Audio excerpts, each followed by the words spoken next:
Testing, 1, 2, 3, testing. That's good in here. Yeah. Hi. Yes, it's on the top of the sheet. Great. Here, Thank you. this is for you. Thank you so much. The only difference is that Brian will be saying a few words. All right, cool. Perfect. Thank you. I'm going to play some. Hi, how are you, Brian? Very festive time. Well, jelly beans for the food science. Oh. Jelly Bellington, is that one of the brands? No, but it was the best food time. Nobody else would want it. Fair enough. So did she sing 23?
If I had a pen here, I'd write a note, but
Hello, friends.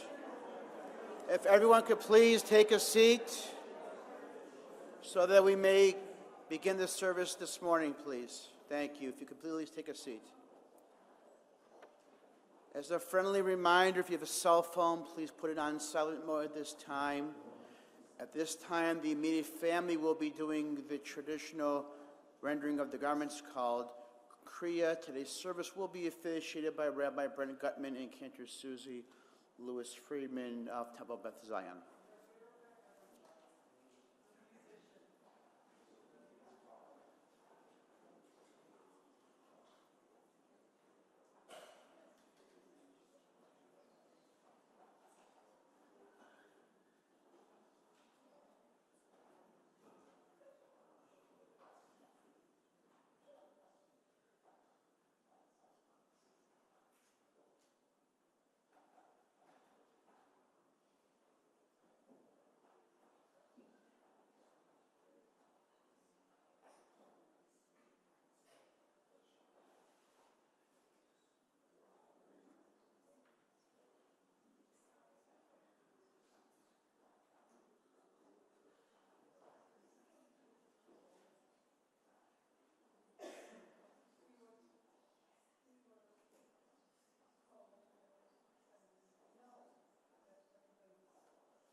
Kol omer kara, v'amar ma ekra. Kol habasar chatzir v'chol chasdo ketzitz hasadeh. Yavesh chatzir navel tzitz ki ruach Adonai nav shabo. Achen chatziram yavesh chatzir navel tzitz udvar Eloheinu yakum leolam. A voice says, cry out. And I say, what shall I cry? All flesh is grass, and all its beauty is like the flower of the field. The grass withers, the flower fades, when a wind of the eternal blows upon it. Surely the people are grass. The grass withers, the flower fades, but the word of our God shall endure forever. We're surrounded by deep sadness in this moment as death has taken our beloved friend, Mort Shaevel. Our friends, they grieve in their darkened world. In their silence, there's lamentation. In their tears, they feel his absence and a sense of loneliness. Lost in their sorrow, we pray, though, that they find the presence of loving friends, that all those who loved and surrounded the home of the Shaevels for so many years with love and joy come out to give them support, to be their help, to lift them up in this time of challenge, and to be there to celebrate with them For further moments of joy that we pray they experience, we ask most of all, O God, that you be with them. For Mort's love that united us in life and which death cannot sever. For his companionship that we shared along life's path and which continues through the tenderness of memory. For the gifts of his heart and mind that brought so much joy and happiness and that remain a precious remembrance. For all these and more, we give our thanks to God. In times of grief, it's our custom that we turn to the voices of our sacred scriptures. They bring us an ever new message of God's nearness. They tell us of our kinship with the Creator of our world, in light as in darkness, in joy as in sorrow, in life as in death. Adonai, mi yagurbo alecha, mi yishkon bahar kodechecha. Adonai, who may abide in your house, who may dwell in your holy mountain. Those who are upright, who do justly, who speak the truth within their hearts, who do not slander others or wrong them or bring shame upon them, who scorn the lawless but honor those who revere God, who give their word and, come what may, do not retract, who do not exploit others, who do not take bribes. Those who live in this way shall never be shaken. Ose ele lo yimot leolam. Possibly my favorite psalm, one that speaks of having God present with us in times of challenge just as much in times of celebration, that we should be shaveh, that we should be able to persist, to pursue life as is our sacred obligation in all times, to have a sense of equanimity. I'll welcome the cantor. Protect me, Eternal One, for I seek refuge in you. I say to God, you are Adonai. There is none beyond you. Adonai is my allotted share and portion. I bless Adonai, who has guided me. My conscience admonishes me at night. I'm ever mindful of the divine presence, who is at my right hand. I shall never be shaken, so my heart rejoices. My whole being exults, and my body rests secure.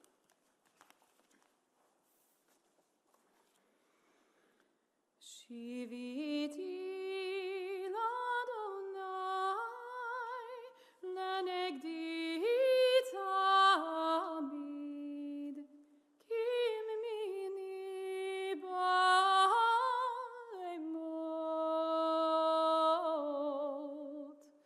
lachein samach libi vayagel kevodi af besari yishkon lavetach ki lo ta'azov nafshi lish'ol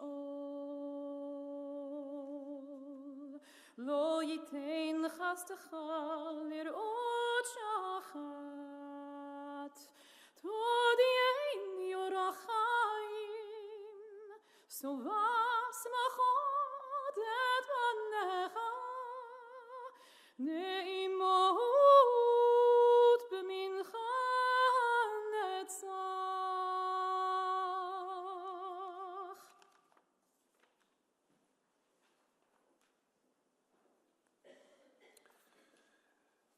We know Mort's goodness because we felt it so much over this time, and it seems fitting that such a person would have not one but multiple Jewish professionals within his own family. It's always nice to be able to call in some help from the family, and so it's a delight, as much as this moment can be a delight, to welcome my friend, my colleague, Rabbi Brian Michelson, to share some words and to share one of our sacred psalms.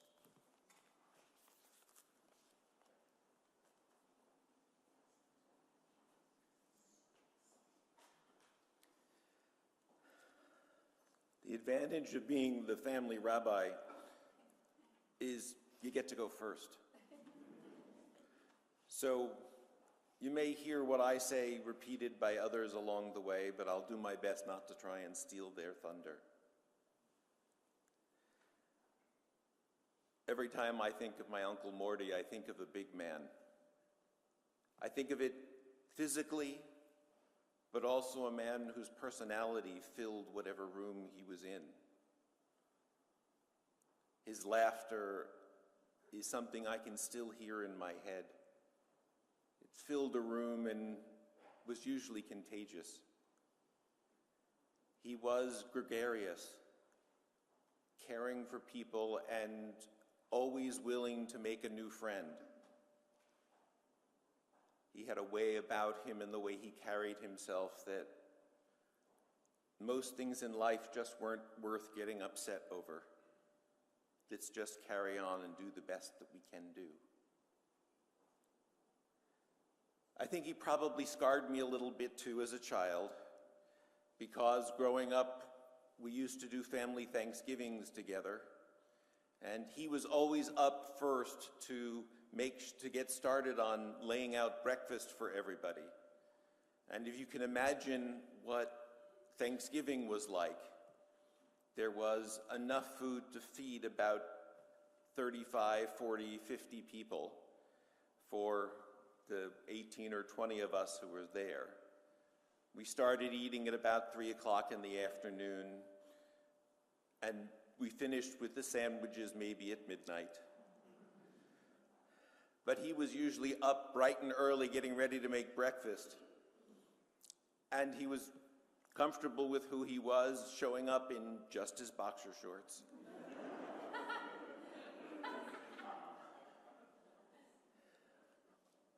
Kept wanting to buy him a robe. But that's not who he was. He didn't cover up who he was.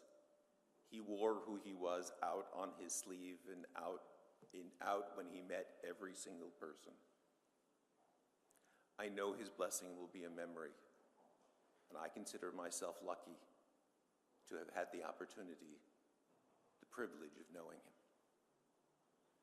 We turn to the words of Psalm 23, words that are often used at times of mourning. They remind us that despite where we may be at this moment, we all walk through the valley of the shadow of death. It is to be our experience, and that it is our job as those who come to support the family to hold their hands and to walk with them in their grief. May the words of Psalm 23 bring us comfort. Adonai roi lo echsal, b'not deshi al b'tzeni, al mei menuchot yenachaleni, nafshi yeshovev. Yancheni v'magle tzedek lema'an shemo, gam ki elech begetz al mavet lo yirara ki ata imadi. Shiftacha mishantecha hema yenachamuni. Ta'aroch lefanai shulchan niged zorarai, deshanta v'shemen roshi kosi revaya. Ach tov v'chesed yirdefuni kol yemei chayai, v'shavti b'veit Adonai le'orech yamim. The Lord is my shepherd, I shall not want. God makes me lie down in green pastures, leads me beside the still waters, and restores my soul. You lead me in right paths for the sake of your name. Even when I walk in the valley of the shadow of death, I shall fear no evil, for you are with me. Your rod and your staff, they comfort me.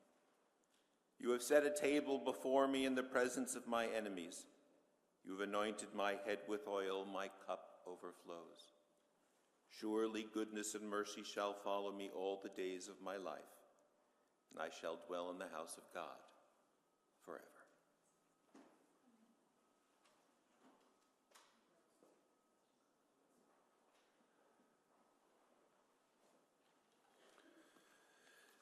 Find it to be a true privilege to hear your words of inspiration, Brian, for your uncle, and may he grow as a source of blessing for you as you go through these days and weeks And we have yet more privileges to appreciate as we welcome Andy, Mort's son, to share his own remarks with his sister Karen.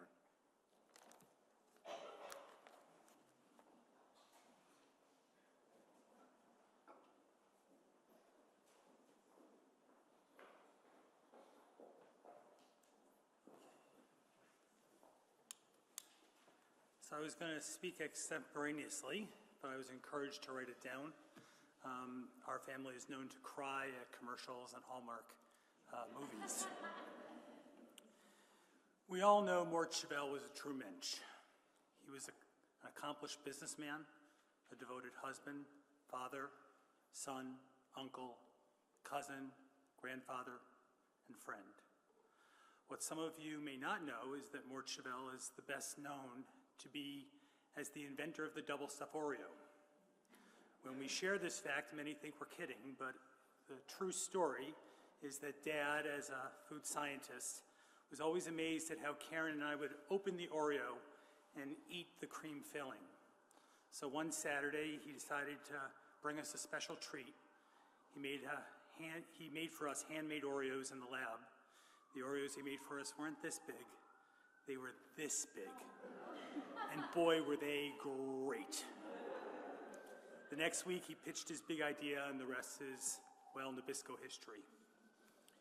Karen and I would like to start by thanking each of you for being here today to help us celebrate Dad's life. We are grateful for each of you, whether you're here in person or you're watching via live stream down in Florida or across the country, whether you're local or whether you traveled great distances. You are our family, our friends, our community members, our business colleagues, or those that we just affectionately refer to as our family, our dear friends that we love like family. Speaking with you today is both difficult and easy. It's difficult for all the obvious reasons, and it's easy because talking about our dad and his life, there's just so much great material.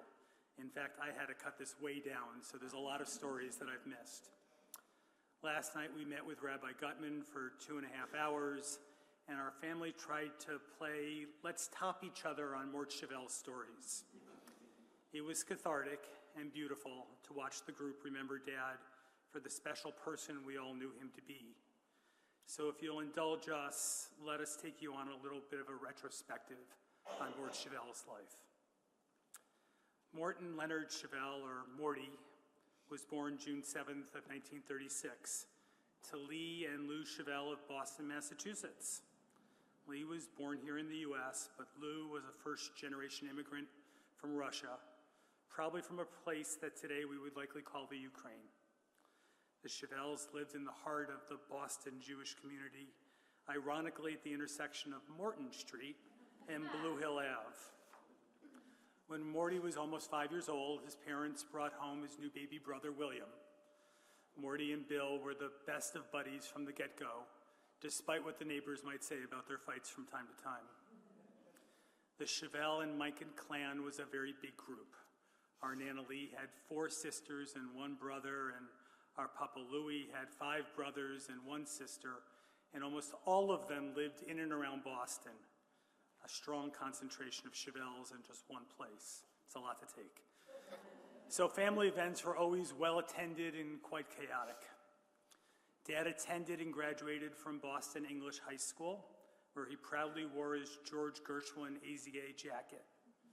B'nai B'rith was a big part of the Shaevel household. It was a big part of ours growing up as well.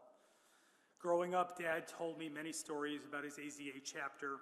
His secret weapon, he told me, was his campaign slogan, "Be a sport and vote for Mort." Some of his oldest friends to this day were his AZA brothers, including Bob Berman, who we hope is watching remotely today. In the fall of 1954, Nana Lee and Aunt Rose drove Dad to Amherst to start his next chapter as a freshman at the University of Massachusetts, the first of his generation to attend university. Dad often recounted as Nana Lee was saying goodbye and leaving UMass, she screamed across the quad, "Tatala, be a good boy." It's no surprise that for the next 4 years, his nickname was tatala. At UMass, Dad turned in his AZA colors for his AE Pi colors and affectionately referred to his fraternity house as a close second to the Animal House. Dad served as his house steward. He was responsible for managing the purchasing of the food for his fraternity. More about that later. He was a big buyer. Dad's AE Pi chapter was one of the first in Massachusetts to sign up as a total fraternity for ROTC training in the Massachusetts U.S. Army Reserve.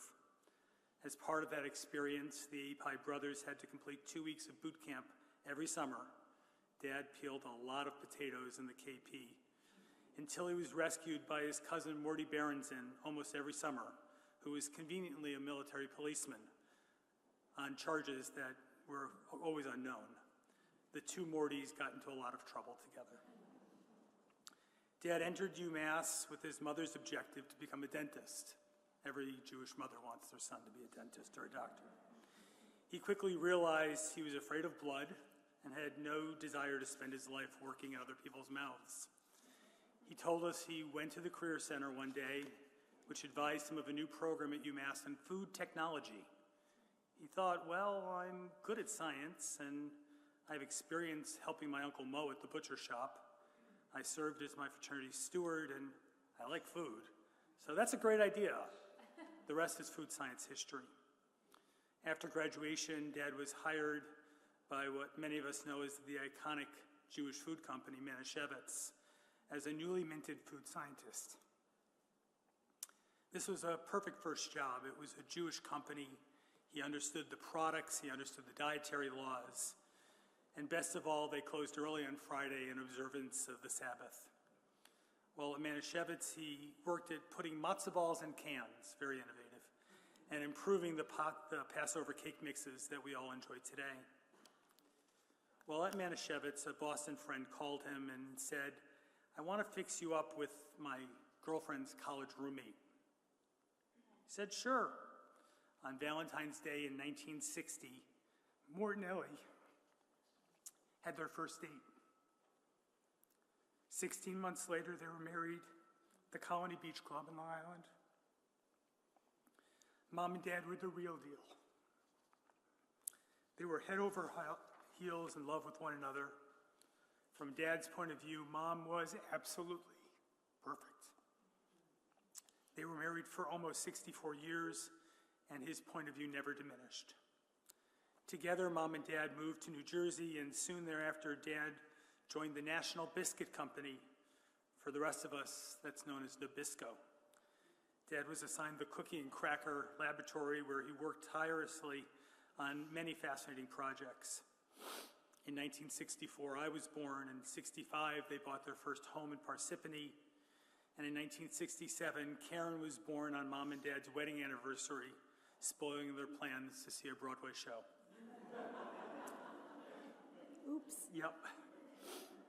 In 1972, Dad worked on a project to acquire a small frozen food company in Buffalo, New York. Unbeknownst to Dad, when the deal was struck, the Freezer Queen CEO wrote into the deal that Dad had to move to Buffalo to serve as the company's new VP of R&D. Mom tells the story that she came to Buffalo kicking and screaming, but after only 2 weeks, she realized that our family had landed in the warmest and most genuine community. Mom and Dad made the decision to set their family roots here in Western New York. And despite many opportunities to leave over the years, they were committed to our community. Within a few years, Dad was named the president and CEO of Freezer Queen and led the company through several chapters from Nabisco to United Foods to Crean PLC. While at Freezer Queen, he was incredibly innovative and led the company to sign a number of transformative deals where Freezer Queen actually manufactured school lunches for the New York City public school system and created entirely new brands of frozen food like Benihana and Weight Watchers. Dad was recognized as an industry expert. He testified to Congress on food labeling. He served on the boards of industry organizations and as a director of both United Foods and Crean PLC, which was based in Dublin, giving Mom and Dad lots of opportunity to travel and enjoy Europe. In 1989, he decided to retire from corporate leadership and started another chapter, Shaevel and Associates, a consulting practice focused on what he really loved, which was less about the business and more about food technology and labeling and new product development. Dad worked on many top-secret projects solving complicated problems, like how do you make the tomato sauce on frozen pizza look red instead of orange? Dad stressed over whether he could be successful as a consultant, but honestly, he had nothing to worry about. He was a rock star in the frozen food industry. Food is clearly a central theme in my dad's life. Soon after we moved to Buffalo, Mom and Dad invited both sides of the family to start a tradition of Thanksgiving in Buffalo. This should have been promoted as an economic development project. The group became huge, and everybody liked the shopping here in Buffalo, which is funny because they were from New York and Boston and other places. The spread they produced each year, starting on Wednesday and ending on Sunday, was truly incredible. But everybody seems to remember, as Brian said, the late-night turkey sandwiches, because we hadn't had enough to eat the rest of the day. These events were pivotal in enabling our family to stay connected as we moved to Buffalo. We all remember this tradition fondly. Dad, along with Phil Brothman and Bob Chick, who is here, I'm sure Phil is watching online, and Harold Kuttner, decided to form a group that they called the Gourmet Studs. Once a quarter, they tried to outdo one another in preparing gourmet meals for the four couples. The Buffalo News even wrote a story about these guys and how amazing and adventuresome their meals and presentations grew over the years. Having dinner with these guys was so sought after that they actually auctioned off a dinner with the guys for charity. As a father, he was always supportive of everything we did. Karen told me of a drive they made together through the night where she taught Dad all of her Williams-Release cheers to keep them awake and alert, and by the end of the trip, they both knew them all. Karen has other fond memories of outings with Dad where they would quickly run out for a quart of milk and get lost for hours talking about the University of Vermont. When I was a little boy, a Cub Scout, Dad and I went on an overnight retreat to Java. Late that first night, I realized I forgot my rocket at home. The whole purpose of the trip was to shoot off the rocket. Most fathers would have said, oh well, lesson learned, but not our dad. He drove through the night in both directions to fetch that rocket so I could participate in the launch the next morning. The other fathers thought he was totally crazy. That was a common theme. My senior year, Buffalo was hosting the B'nai B'rith Youth BBYO Bohart Ball. There were 250 kids in for the convention from all over Western New York and Southern Ontario, Toronto. And after the ball, parents were waiting at the JCC, notably he was with Sam Shapiro, for the buses to come back from the Hyatt. And another father turned to Sam and my dad and said, did you hear some crazy guys invited all the kids back to their house for an after party? Dad said, yes, that crazy guy is me. We had 250 kids in the house that night, and he debuted his newest invention, frozen buffalo-style chicken wings. They were a big hit. In a weird twist of fate, Amy was there that night. When we met many years later, she told me about that party. Dad was always known for walking around in his boxers, as Brian said, usually accompanied by his over-the-calf black knee-high socks. Over time, it became his signature look. Dad was a shopper, loved a deal, hated overpaying for anything. He spent hours scoping deals at various stores and markets. He'd go from place to place. In Florida at Publix, they promote a weekly BOGO, buy one, get one, and he made a science of saving more than he spent. In fact, his favorite cashier used to announce it over the PA when he was able to accomplish that task. Costco was his second favorite stop, never missing an opportunity for a hot dog. Such a deal. Dad was there for us in good times and bad times. His wisdom and unconditional love was ever present, while still sharing lessons of accountability for our choices. When times got stressful, he reminded us of one of his favorite sayings, there's strength and flexibility, and when things are too rigid, they break. Dad was an optimist. He was a great teacher. He was also a lifelong learner, taking every opportunity to learn and grow. As he retired to Florida, he and his buddies enrolled at FAU and loved taking classes and their time together strolling through campus.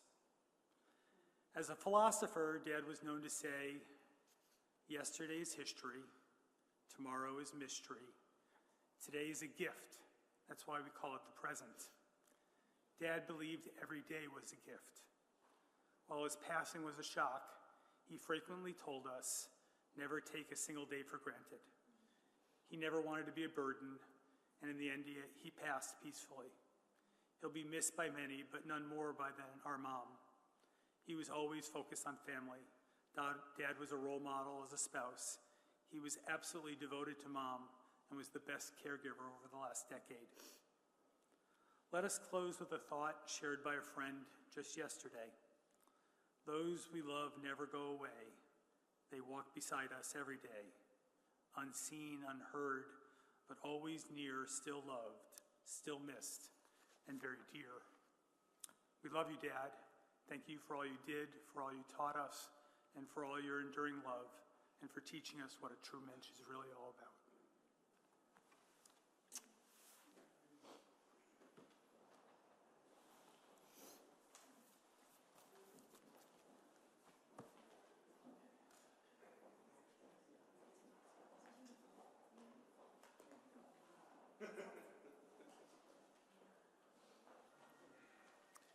I'd like to welcome next, what was it, the baby brother William? Bill, come on up.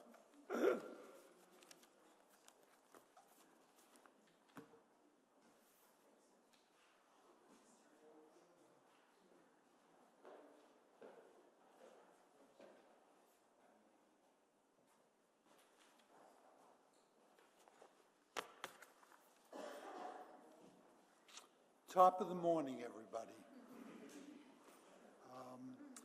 I come from the city of Boston, just like Mort, which is a very heavy Irish component to it, and I learned that very early, and it's a warm greeting. The answer is, when you get the greeting, like top of the morning, you say, and the rest of the day to you, your last. Thank you all for coming here. I look out at it, and it's just a reflection of my big brother and Ellie and Andy and what they've been able to put together in this community. And I thank this wonderful temple. I'm old enough, I'm 84, and I remember when the lay did not come up to the bimmer, and the rabbi did a very nice job of summarizing a guy's life. And we've had a nephew of his, we've had his son himself give you an indication of boxers and all those other beautiful events. And so I'm going to give you the perspective of a little, because a very decent, caring, insightful, and generous man has left us. As a husband, as a father, and as a big brother. He was a big contributor also to any place he hung his hat, whether it be Boston, whether it be Dorchester, Mattapian that Andy talked about, whether it was Parsippany, New Jersey, this beloved Buffalo over 45 years, or even Florida. He contributed and was part of it. A son, as Andy has told us, of what was called Mattapian and Dorchester. And just a little bit about my mother. Mattapian and Dorchester was bisected by Morton Street. On the left-hand side was Dorchester, and on the right-hand side was Mattapian. And my mother, through her whole life, would make sure people understood we lived on the right-hand side. And Morty would always tease her about it. 02026 was our zip code. He really learned the lessons of early childhood in those houses and streets of this urban Mattapian Dorchester, and managed to cast joy wherever he was at any time. As his younger brother, I was 5 years younger than he. He was my compass. Our folks were terrific, but very, very traditional.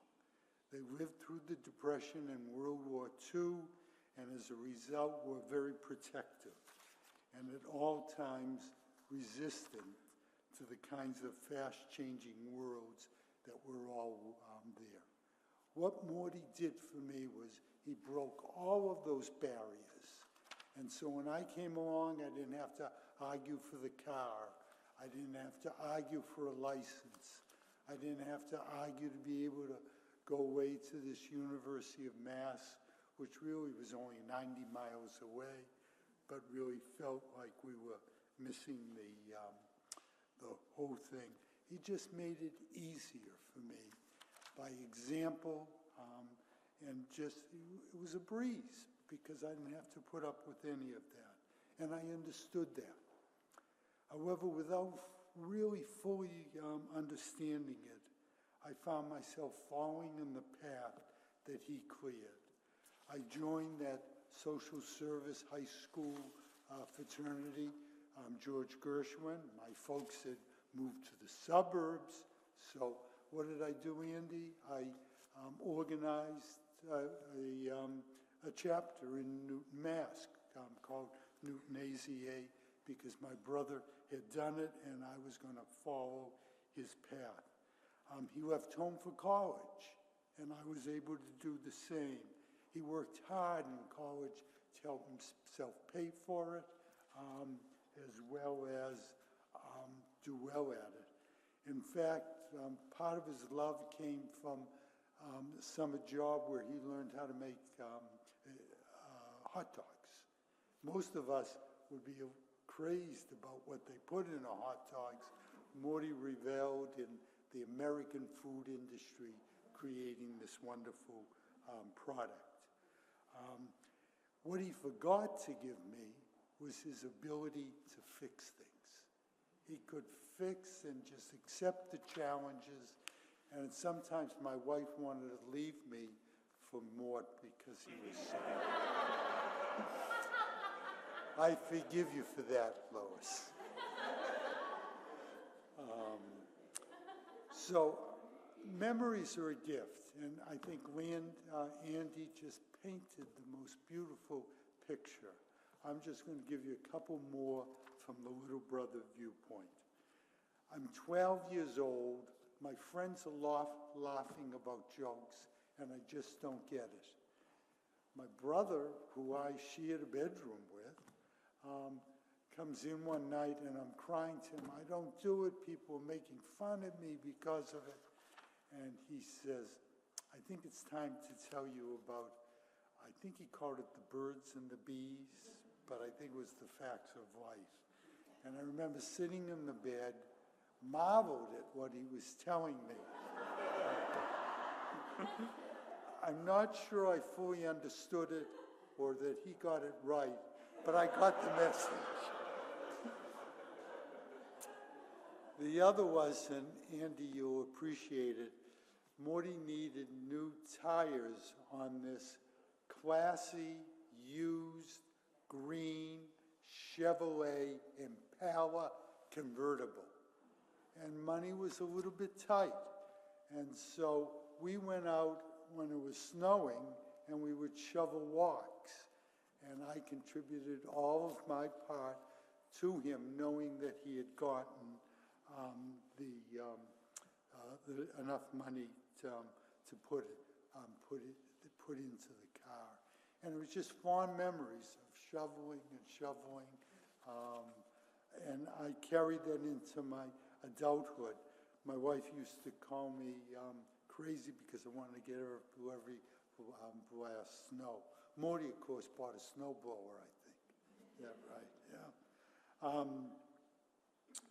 We found that new car of his just driving. I remember he was out driving, taking me for a ride or an errand, and we went down Morrissey Boulevard, an Irish name in Boston, and I looked out and I saw Mr. Steinberg's. It was Steinberg's friendly used car, and sitting there was this green Chevrolet.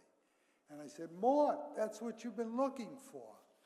Stopped right away, we turned around, and we were able to find that car. And he loved it, and it made me feel terrific.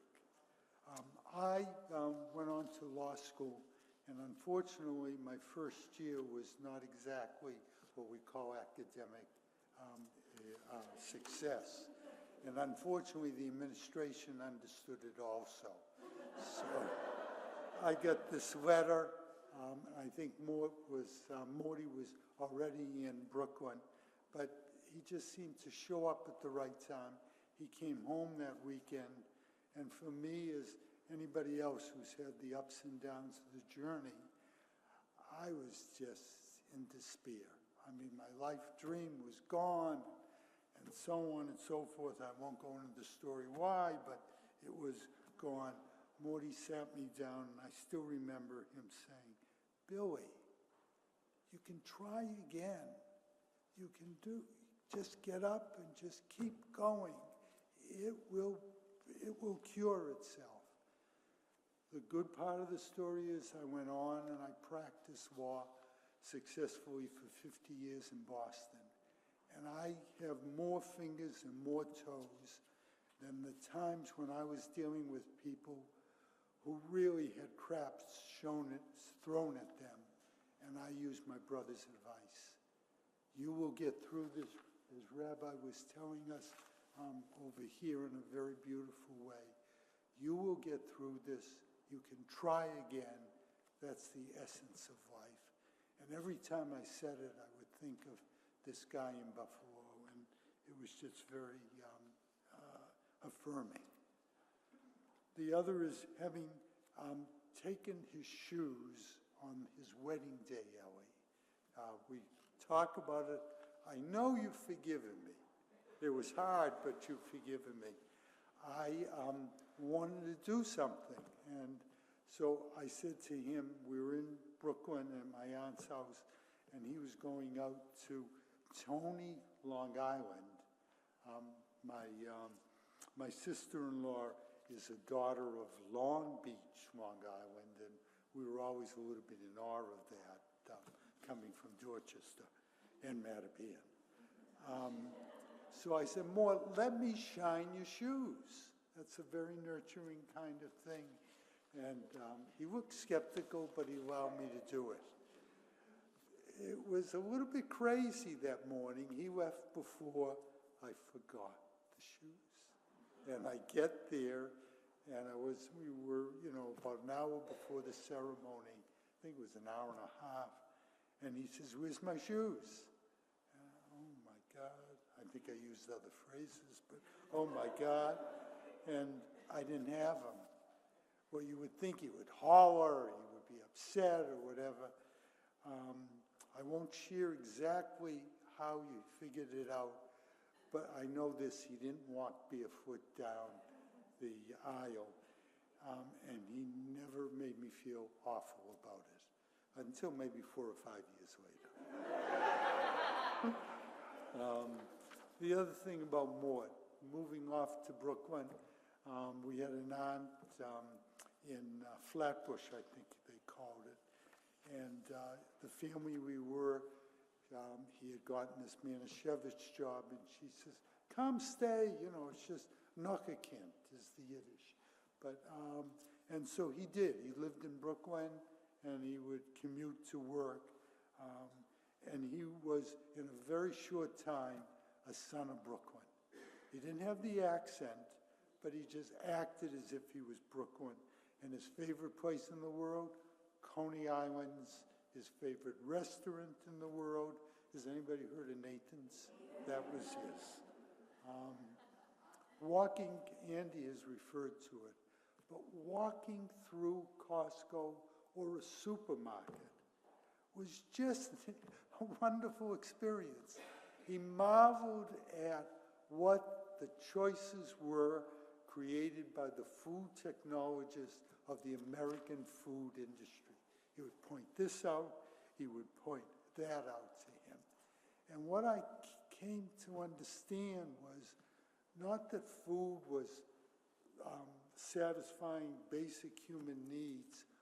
Food was his currency to bring joy and bring comfort to the rest of us.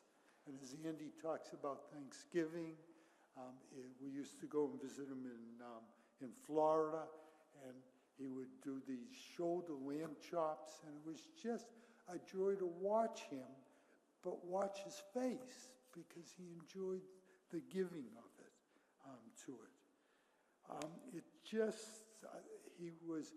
We are lucky if we choose a profession or a way of life that we can give back in, and Mort had done that, and to be around him was terrific.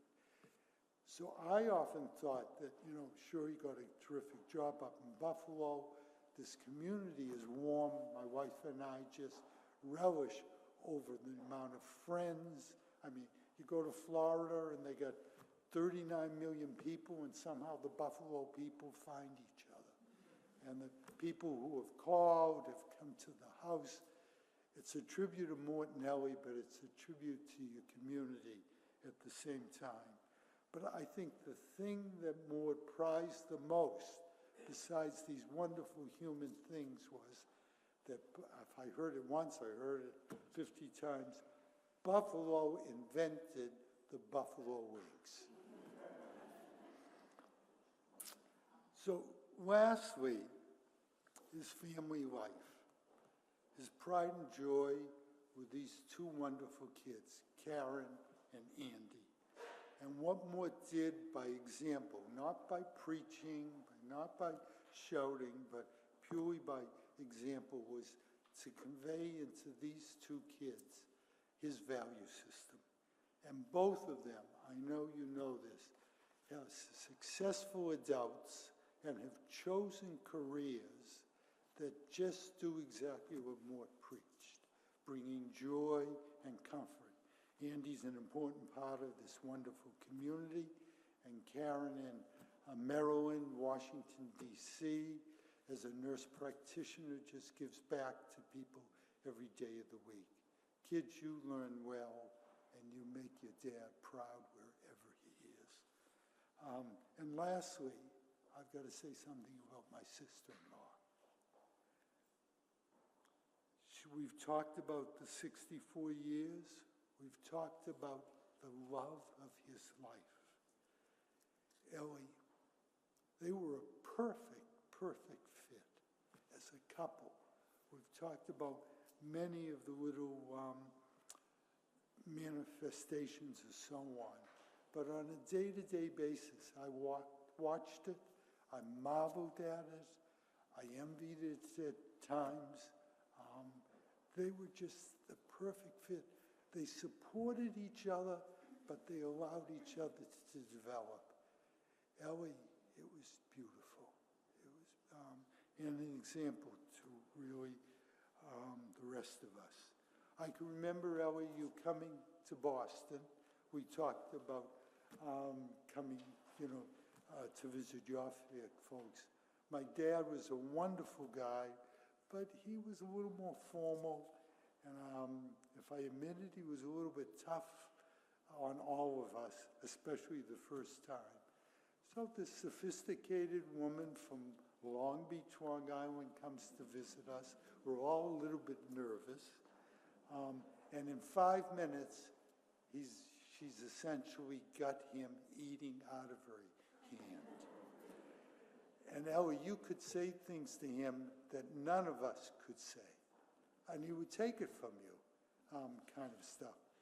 And you would come and nurse him during his illnesses. You would come and do other kinds of things. I loved you for that, and basically still do. I remember him telling me, she doesn't speak Yiddish, but I still love her. My final note is that it's befitting that he's decided to be buried here in Buffalo on a hill. He loved this place, of cold in the winter, historical snowstorms, but this Homer inventor of buffalo wings. It's befitting that he should lie and rest here. I end with this tribute to my big brother, Mort Shaevel, a goddamn well-lived life. Thank you for being you, and thank you.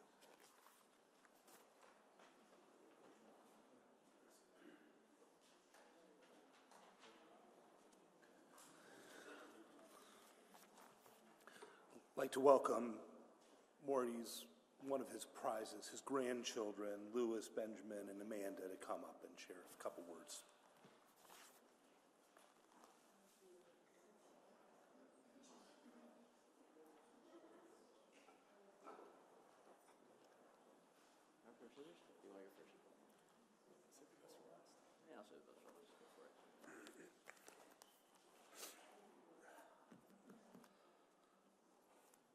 I mean, what to really say about our Papa Mort? There's so much.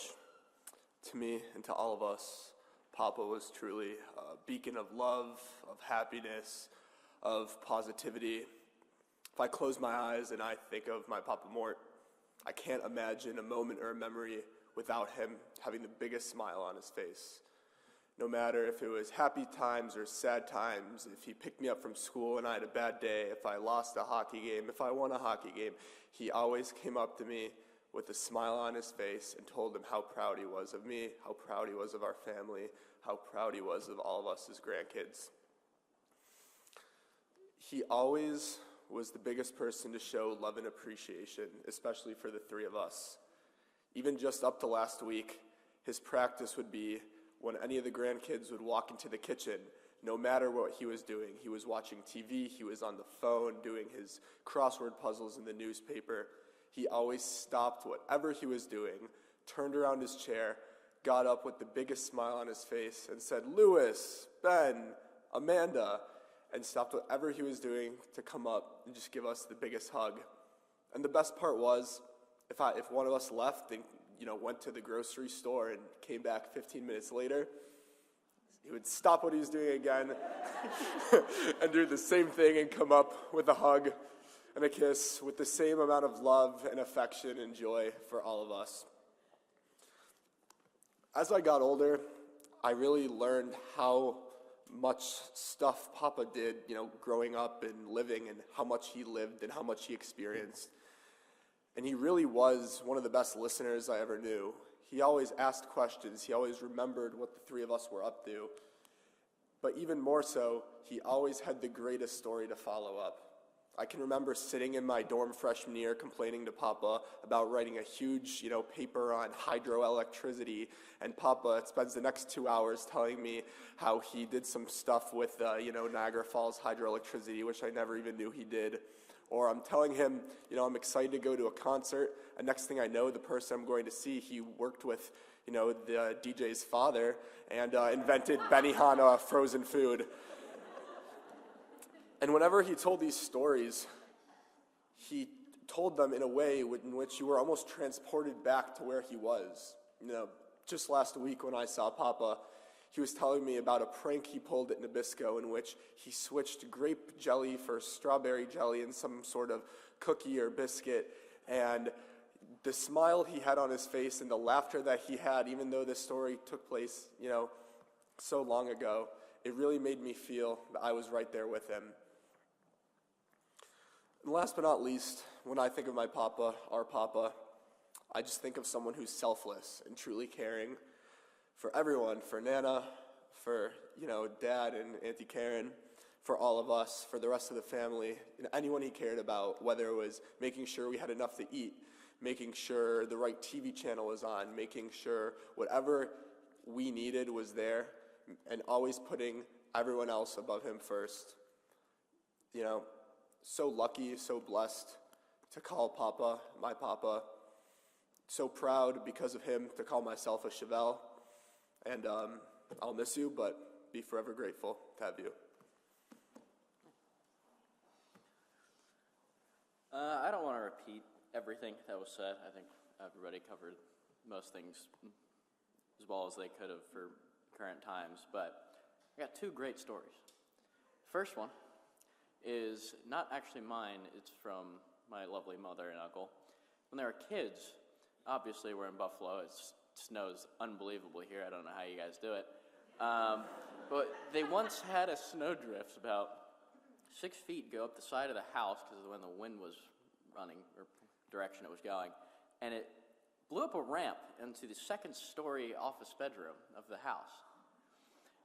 Needless to say, that did not just become just a pointless hill up the side. It became a roller coaster for the kids. And for about a day, maybe 2, maybe 7, honestly, if how much snow we get here, they were going up and down the stairs of the house. Carpet's destroyed at this point, going up and down that slide. And honestly, I think that just shows how much he really cared, not just about his kids, but making sure they had a good time when they probably could have been at school because they don't cancel school around here. The other one was a couple days ago, and I think all of us have kind of learned that the expiration date on something isn't really the expiration date. So I got out of bed, it was a lovely Sunday, and I go to the fridge to get my milk to make my morning coffee. And I look and it's the 16th. Okay, well, it smells fine. Use it. Up to about the 19th, that's when it started to smell a little funky. So I still used it, not too bad. 20th, just fine. About to fly out here, and I grab it. It's like 4 days after it's expired, and I smell it. I had a quick trip to the bathroom after that.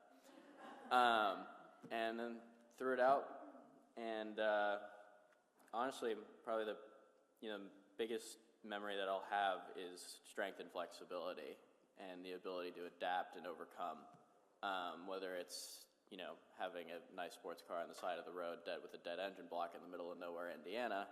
You always figure it out. No matter what, there's always a solution to a problem, and that was one of the best things that he has brought to all of us was, we'll figure it out. Whether it's an issue or we're grieving about something, we move on, we get better, we learn, and then hopefully teach others through and through. Anything you would like to say? No? Good. All right. Back to the rabbi.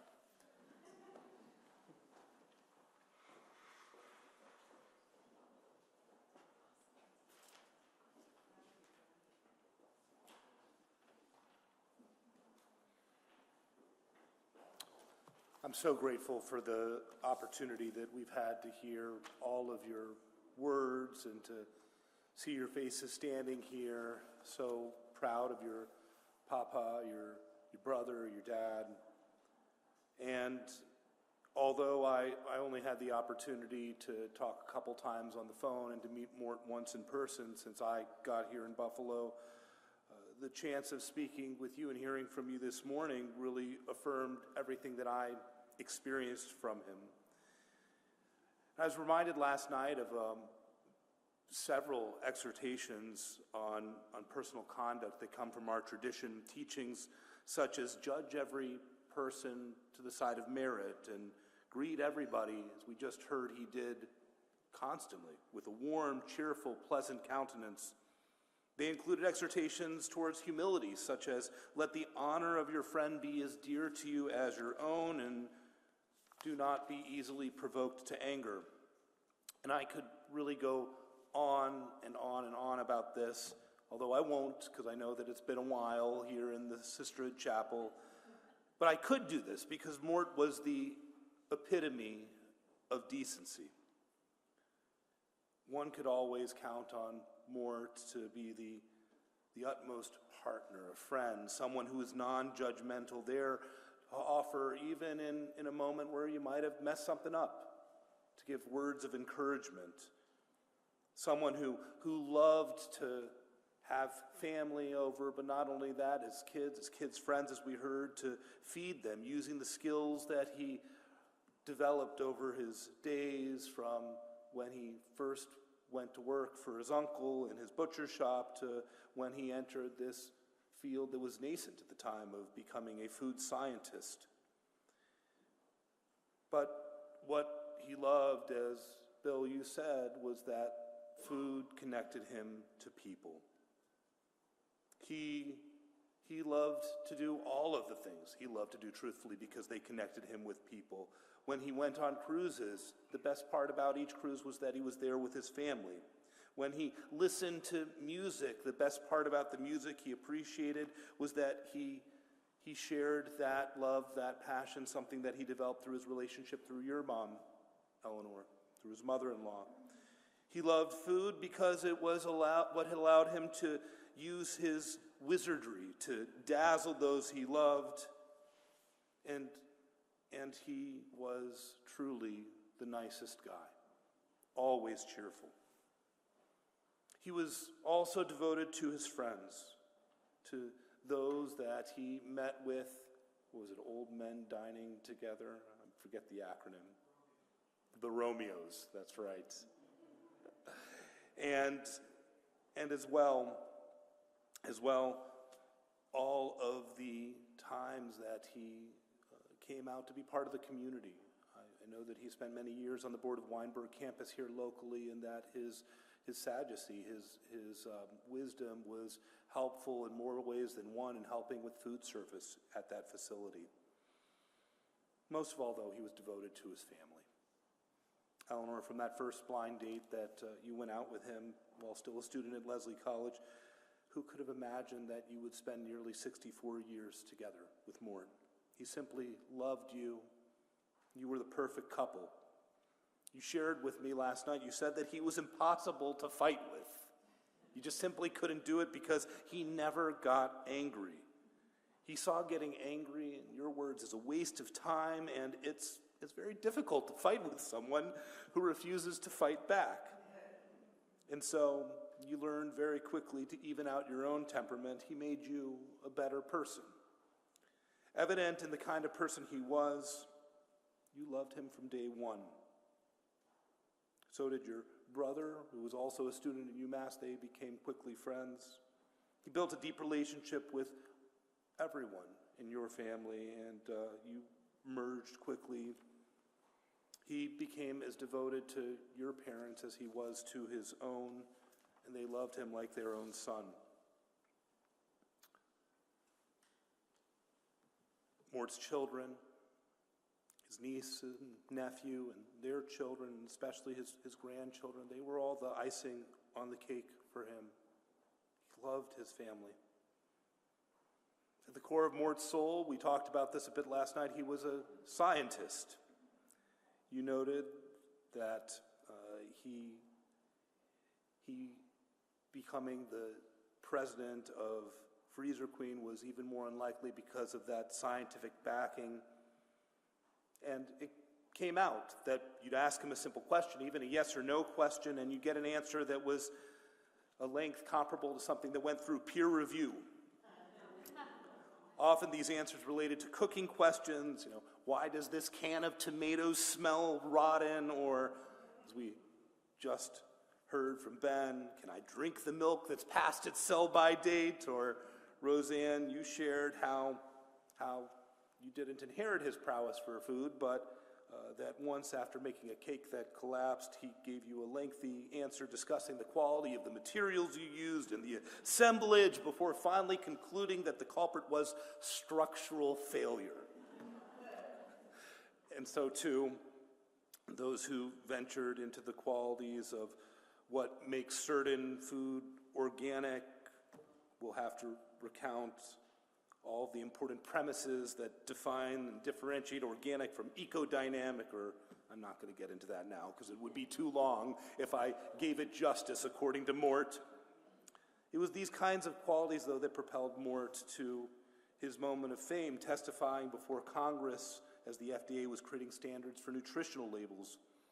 Mort's intellect was always engaged. As we heard, he continued to learn throughout his life, regularly seeking classes, and not the subjects that he knew, but ones that he wanted to dig into deeper. He loved political science and Middle Eastern studies, and this probably had to do with his own devotion to our people, with his love and deep support for the Jewish people in the state of Israel.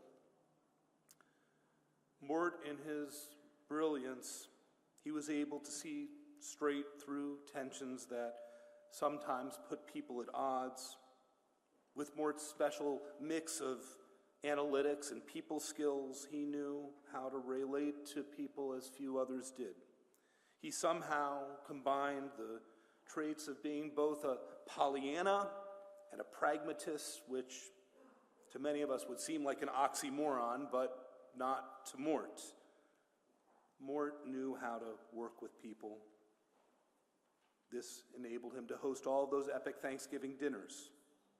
This enabled him, too, to just recently have you for Seder, and fitting that we're having this service at the end of Passover for Mort, whose Hebrew name, in fact, was Moshe, Moses.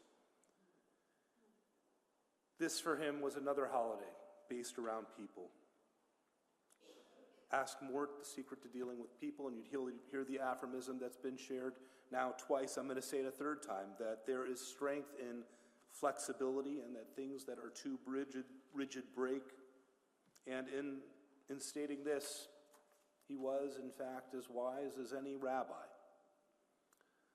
A lesson from the Passover Seder is that when the plague of hail came, the Torah teaches, now the flax and the barley was ruined, but as for the barley, it was on the ear and the flax was in the bud, and when the wheat and the emmer were struck by the hail, they were not hurt, for they ripen late. And naturally, the rabbis, exhibiting their own interest in learning, their deep analytic abilities, they asked, why is it that the wheat was not ruined while the flax and barley was? And they taught, a reed, when the winds come and blow upon it, it bends with them.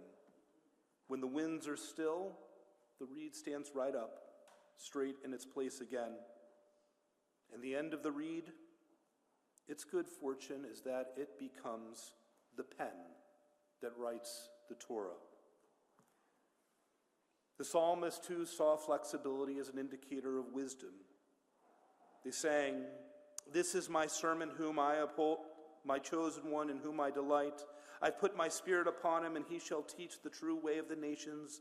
He shall not cry out or shout aloud or make his voice heard in the streets. A bruised reed he shall not be broken. A dim wick he shall not be snuffed out. He shall not grow dim or be bruised till he has established the true way on earth, and the coastlands shall await his teaching. He shall bring forth the true way. From this principle, the rabbis taught a lot about how we relate to people. They taught a lot about how we judge others towards merit, but also how we deal with moments where there are misunderstandings. I don't know if you ever read this teaching, Eleanor, but it does say in Talmud that if your wife is short, you're supposed to be flexible. Bend down and whisper in her ear. And I've already expounded on how he accomplished that. In truth, all of the arguments that he made with his good premises and his sound logic don't matter. But what does matter is the way that he made each of you feel, and the way he continues to make you feel in this moment.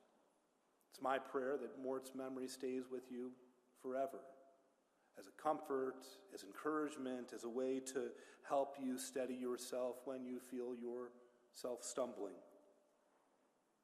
We all know that Mort's memory will be paid best homage by those who loved him most, his communities, his friends, most of all, his family. Benjamin, Amanda, and Louis, Karen, Robert, Andy and Amy, Phil and Eleanor. May Mort's memory grow in your hearts as a source of blessing. Bless you and all Israel and all our world. We rise for the memorial prayer. Almalei Rachamim.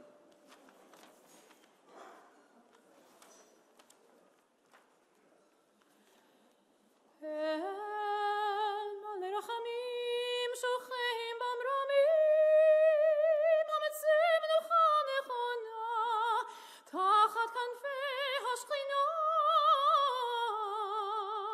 עם קדושים וטהורים, כזוהר הרקיע מזהירים. את נשמת משה בן גדליה ולאה, שהלך לעולמו,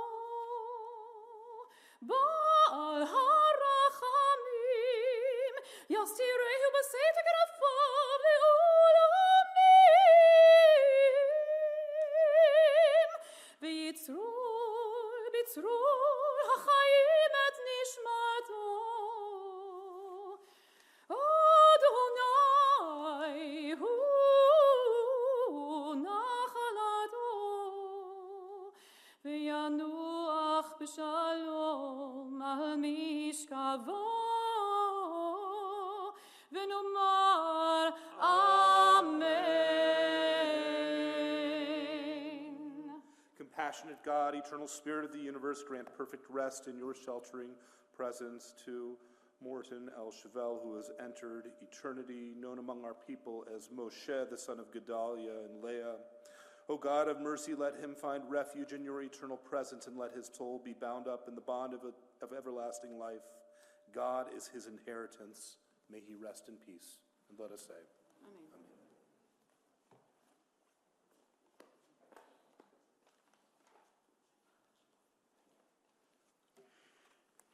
On behalf of the family, thank you for your attendance here this morning. The family will be observing a period of Shiva at Andy's home, 19 Prince of Wales Court, Williamsville, today from 7 to 9 with a minion service at 7:30, and Thursday tomorrow 2 to 4 and 7 to 9 again with a minion service at 7:30 at 19 Prince of Wales Court, Williamsville. This time I'd like to ask the pallbearers, those who will be honoring us as pallbearers, to please step to the front as we escort Mort to Forest Lawn Cemetery. For those of you going in procession to the cemetery, please put your headlights and your four-way flashers on, as we do have a police escort escorting us to Forest Lawn.